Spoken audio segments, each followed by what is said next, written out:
gusto ko nga sabihin, ang mga kababayan naman natin, ngayon, tiniyak ko na makita ninyo na hindi totoo yung mga sinasabi nila, na kasinungalingan yan.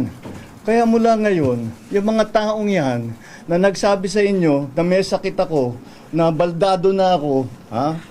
Ngayon alam ninyo, puro sinungaling ng mga yan. Kaya't lahat ng sasabihin ng mga yan, kasinungalingan. Kaya't huwag nyo nang paniwalaan kung sino man yung mga yun. Now you know who the liars are and who is telling the truth.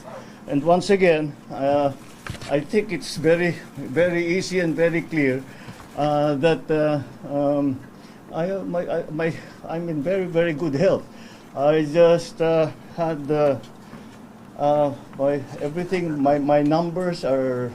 I just had my regular blood test kasi nagpapaano ako ng vitamins and everything, and I'm fine. I'm really quite fine. The last time that I went to the hospital was to have my CAT scan to show na yung diverticulitis ko gumaling na.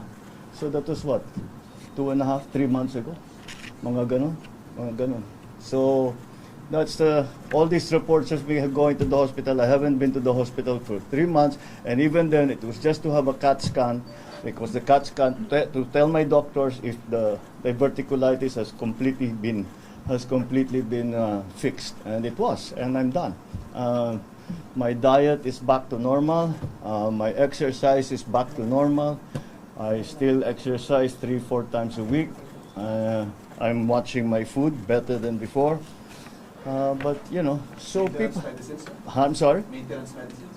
Maintenance medicine for no. I have two. One for gout, which is lopurinol. Mga nasa lahi namin mga Ilocano magka-gout eh. And the other is for high blood pressure, for hypertension. Those are the only two medicines that I take.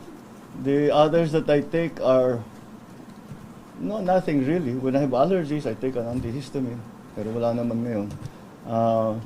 Aside from that, that's it. That's it. I'm not a great believer in supplements. If you eat well and you exercise regularly and you get regular sleep, yun lang medyo kulang ako yung tulog. But otherwise, everything is normal. And I'm happy to say that I'm healthy. You want me to do more jumping jack? Army dozen. I can do the army dozen. Nag-army dozen ako kuminsan.